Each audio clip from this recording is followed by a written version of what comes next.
Bonjour à tous, bon dimanche et bonne fête un peu en retard de l'Ascension, bonne préparation à la Pentecôte et je pense que aussi vous avez pu célébrer la messe ensemble, donc bonne célébration. C'est génial pour ceux qui ont pu y aller et sinon pour ceux qui ont pu suivre aussi sur Facebook ou YouTube. Voilà, donc nous voici, nous sommes en train toujours de nous préparer pour cette grande fête de la Pentecôte qui est le week-end prochain. Et j'étais en train de penser un peu avec tous les différents personnages que nous avons vus et ce thème du pèlerinage, du pèlerin, quel serait le leitmotiv d'un pèlerin? Alors je pense que nous pouvons tous avoir des réponses différentes, il n'y a pas une bonne réponse. Mais avec les lectures que nous avons eues pendant les messes des semaines, des Actes des Apôtres, l'autre jour nous avons lu une des lectures où Saint Paul il a eu une vision où le Seigneur lui dit « Ne crains pas et continue à parler, ne gardez pas le silence ». Et ce « Ne crains pas » m'est venu très fortement quand j'ai regardé tous les personnages que nous avons vus, et encore il y en a plein que nous n'avons pas vus, mais je me suis dit que vraiment, c'est ne crains pas, une super leitmotiv, un logo, appelle ce que vous voulez, pour un pèlerin. Non? Quand nous voyons Abraham, ne crains pas, quitte ta terre, je te donnerai une terre, je te donnerai une descendance. Moïse qui bégayait et disait mais comment je vais aller parler au pharaon? Le Seigneur dit ne crains pas, je te donnerai des paroles. Il y en a plein, non? Nous avons vu Jacob, Joseph, ne crains pas, et voilà, et dit à Joseph, non, le fils de Jacob. Puis on peut voir dans tous les prophètes aussi, Isaïe, ce fameux texte que nous aimons tous, et ne crains pas, tu es à moi, non, tu es précieux à mes yeux, Jérémie, mais Seigneur, je suis encore petit, je ne sais pas quoi dire, et le Seigneur lui dit, ne crains pas, et je serai avec toi. Après, on voit Marie, ne crains pas, l'Esprit Saint viendra sur toi. Son mari Joseph, ne crains pas, prends Marie comme ta femme. Les apôtres, ne craignez pas. Et allez, faites des disciples, ne craignez pas, je serai avec vous jusqu'à la fin du monde.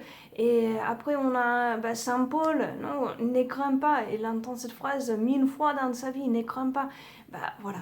Et tous ces personnages, toutes ces personnes qui étaient en chemin, qui étaient en train de suivre le Seigneur, ils ont entendu cette phrase « ne crains pas ».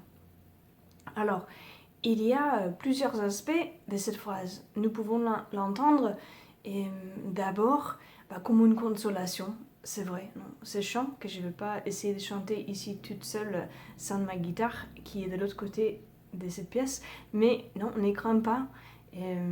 Je suis ton Dieu, ce chant, et c'est une grande consolation.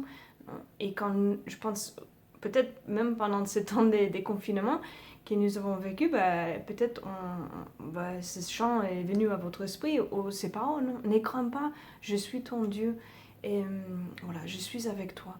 Donc cette garantie, cette promesse du Seigneur qu'il est avec nous en tout temps. Et ensuite aussi, cette parole est toujours accompagnée par un appel missionnaire. Non? Moïse, ne crains pas, je te donnerai des paroles. Et Marie, ne crains pas, et ce sera la force de l'Esprit Saint qui viendra, la puissance de l'Esprit Saint. Pour quoi faire? Pour mettre au monde le Fils de Dieu qui va être le Rédempteur, notre Sauveur. Joseph, ne crains pas, prends Marie chez toi. Non, donc il y a toujours cet élan missionnaire qui vient avec ces paroles. Jérémie, ne crains pas, je te donnerai des paroles. Ça, en Saint Jean, Jésus dit à ses disciples, non, ne crains pas, l'Esprit Saint viendra, il vous dira ce qu'il faut dire. Et à Paul, cette vision qui est là, non, cette vision qu'il va avoir, c'est justement, et il est à Corinthe, et le Seigneur vient lui dire, ne crains pas, ne gardez pas silence et continuez à parler en mon nom. Allez, faites des disciples et je serai avec vous jusqu'à la fin du monde. Donc, ce ne crains pas et c'est pour nous.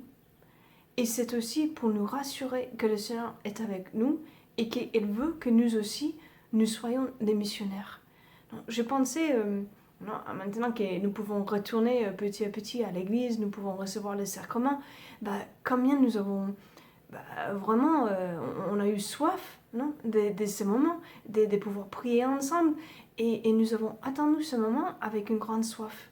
Mais combien de personnes dans notre monde n'ont même pas soif? Mais ils n'ont pas soif parce qu'ils ne savent pas. Et si nous pensons, je sais que nous le savons, mais si nous pensons pourquoi moi aujourd'hui j'ai soif de recevoir le Saint-Sacrement, pourquoi j'ai soif de pouvoir vivre en communauté ma foi, pourquoi j'ai soif de pouvoir aller dans une église où je sais que la présence réelle elle est là, bien sûr que nous pouvons prier dans notre maison, mais pourquoi j'ai soif de cela? C'est parce que quelqu'un a eu et a entendu ces paroles un jour dans leur vie, ne crains pas, ne gardez pas silence, va y parler à Daniela. Voilà. Va y parler à... Voilà, je ne peux pas dire tous vos prénoms, mais c'est comme ça que nous avons entendu et que nous avons connu le Seigneur. Et c'est pour ça qu'aujourd'hui, nous sommes tellement assoiffés de pouvoir retourner à notre communauté vivante, de retourner à recevoir les sacrements. Et je pense que nous avons ce privilège et ce devoir, c'est voilà, les deux choses à la fois, de pouvoir nous aussi, et à chaque jour, comme pèlerins sous cette terre, entendre ces paroles, ne craignez pas, ne crains pas, ne gardez pas silence, non? Et continuez à parler. Et quelqu'un m'a dit l'autre jour, quand on parlait de ça, il m'a dit, oui, mais et les moignelles ou les moines qui sont contemplatifs, qui ne sortent jamais de leur monastère, alors ils ne sont pas missionnaires, c'est faux. Non, ils sont hyper missionnaires, ils sont en train de prier pour la conversion du monde entier, ils sont en train de prier pour nous tous d'abord, et après pour toutes les personnes qui ne connaissent pas le Seigneur. Et qu'est-ce que ça peut nous apprendre à nous? Ça peut nous apprendre que nous aussi, notre prière peut être aussi missionnaire. Pas seulement nos actes, mais aussi peut-être d'abord notre prière. Notre prière où nous prions avec le Seigneur. Jésus il est en train de prier pourquoi? Et pour qui? Pour le monde entier. Et surtout dans ce moment, pour le monde entier. Et quand nous entrons en nous-mêmes pour prier, nous sommes en train de prier en son nom. Nous sommes en train de prier avec lui.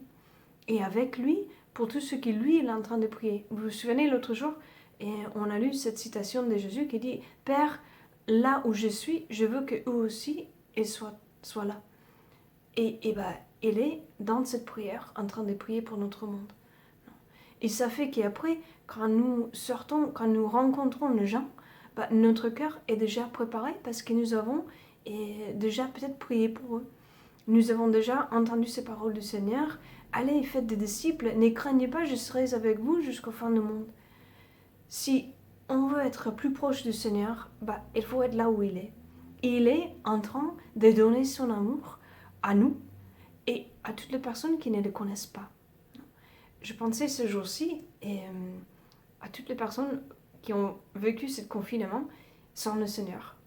Alors, si avec le Seigneur c'était déjà difficile, vous imaginez sans la foi, sans une vision plus lointaine, sans une vision de la vie éternelle, sans aussi la communauté fraternelle, sans la prière, moi, perso, j'aurais pas pu.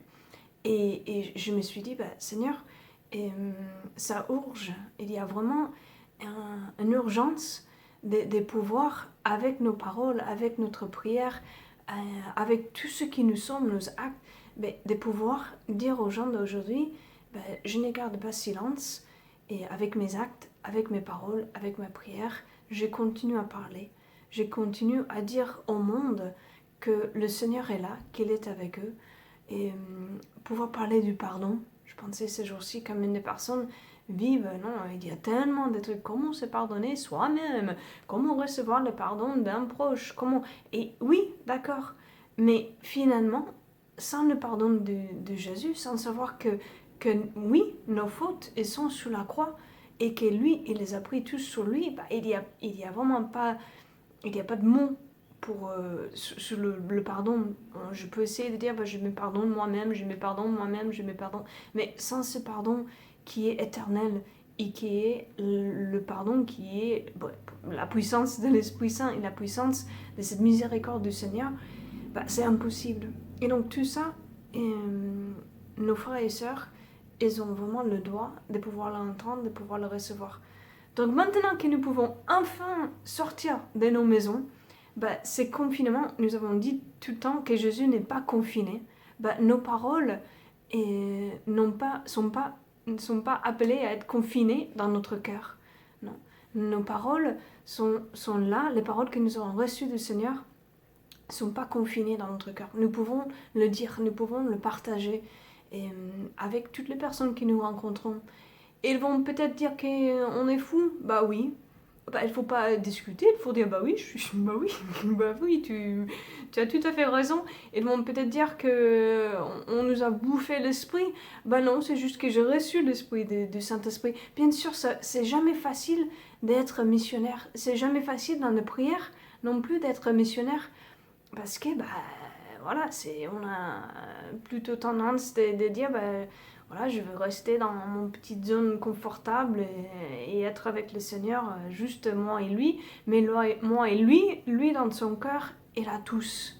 Donc voilà, vivons de ce temps d'attente de l'Esprit Saint pour pouvoir vraiment lui demander, Seigneur, donnez-nous un esprit missionnaire. Donnez-nous ton Esprit Saint. Et son Esprit Saint est missionnaire. Son Esprit Saint est là et pour arriver au cœur de tous.